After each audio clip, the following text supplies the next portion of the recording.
хэлцээр бол хоёр улсын хооронд хийгдэж байгаа одоо засгийн газрын хооронд хийгдэж байгаа одоо томоохон хэлцээр за мэдээж энэ хэлцээр бол дотроо гурван төрлийн одоо дагалдах компани хоорондын гэрээнүүд явах юм одоо учиртай. За үүнийг дурдах юм бол төмөр замын хил холболтын асуудал энэ зам тээврийн яам дээр хариуцж байгаа. За мөн одоо нүүрс худалдаа авах урт хугацааны гэрээ.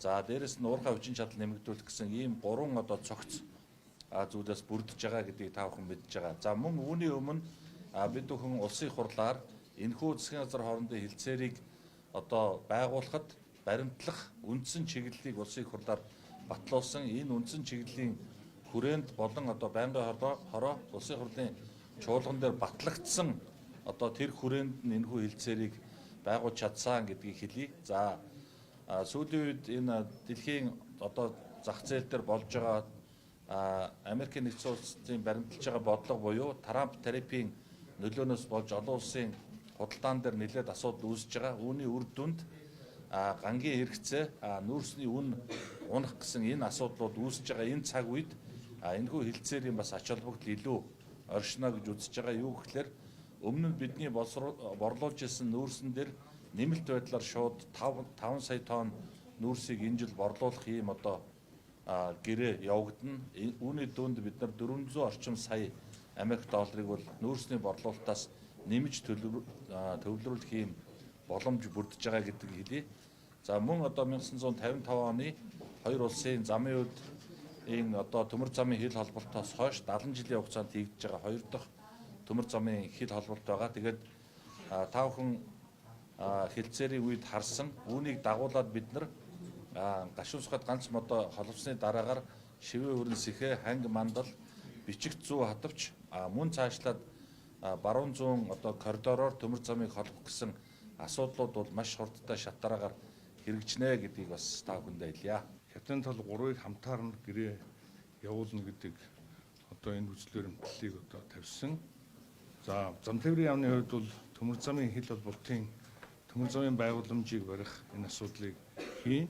Тэвийг түрүү хэлсэн. Гэрээс хоёрхан бодлогсны дараа манай худалдаа авалтын газар тендер зарлана. Хэдийгээр одоо анхны хийж ирсэн гэрээнд China Energy-гийн одоо охин компани одоо энэ хил холболтыг хийнэ гэж одоо 68 улсын хурлын 68 дугаар тогтоолд заасан хэдий ч бид Монгол улсын хуулийн дагуу тендер зарлахаар одоо шийдвэрлсэн.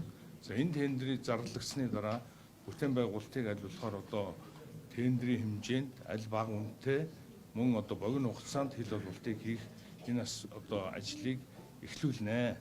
За мөнгө төгрөгийн хувьд бол хил холболтын төмөр зам дээр бол Монгол улс одоо хил холболтын төмөр замын төлбөрийг шууд мөнгөөр хийн 5-7 компани. Тийм учраас энэ дээр бол ямар нэгэн нүүрсний бараа солилцоо байхгүй гэдгийг шинж хэлье. Баярлалаа. За олборлтын хувьд бол одоо тусдаа гэрээ одоо манай ажилтнаар Israel-ийн яам хийнэ. Бид бол экспорт хийдэг улс байгаа.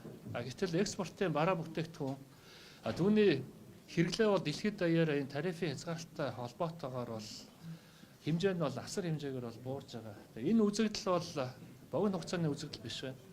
Маш олон дэлхийн эдийн засагчид, олон улсын санхүүгийн байгууллагууд, мөн одоо судалгааны байгууллагуудын дүгнэлт бол гарч байна. Энэ бол дунд болон урт хугацаанд явах юм байна. Цаашаа дэлхийн дэг журам бол өөрчлөгдөж байна гэд.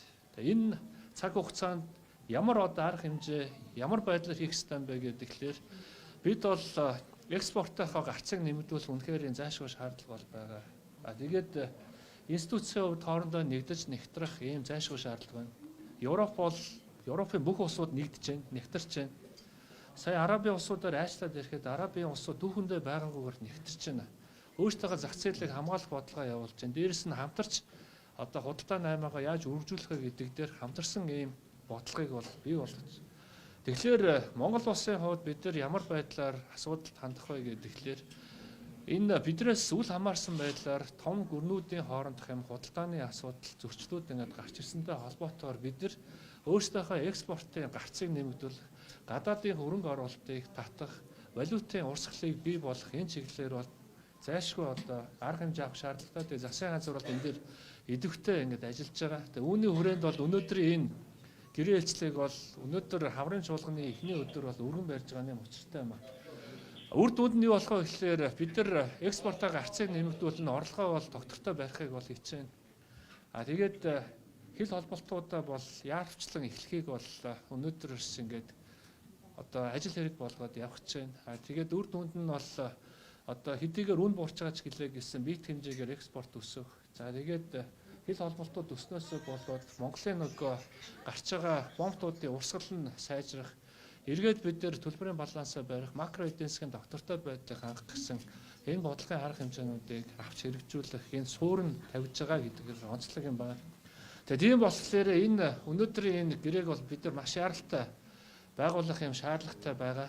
Тэгээ үр дүнд нь бол яг ийм нөхцөлд бид нар экспортынхоо зөвхөн одоо нүүрсний биш зэсийн за тэгээд алтны за бусад одоо урсгалыг нэмэх цаашаагаа бол яг энэ чиглэлийнхаа энэ геологи хайгуулгын ажилд хөрөнгө оруулалтыг судалгаагаа идэвхжүүлэх тэгээд одоо валютын орлого олж болох бүхэл урсгалыг одоо нээх энэ чиглэлийг бол засгийн газрын төвшөнд бол бид нэр авч хэрэгжүүлэхээр төлөвлөж байна. Тэгээд энэ хүрээндээ бол өнөөдрийн энэ одоо гэрээ бол маш одоо яралтай хийх шаардлагатай. Тэгээд Монгол улсын засгийн газрын хувьд, Монгол улсын эдийн засгийн хувьд бол бас юм түүх ашиглалттай ийм шийдвэр гарч байна гэж хэлмээр байна.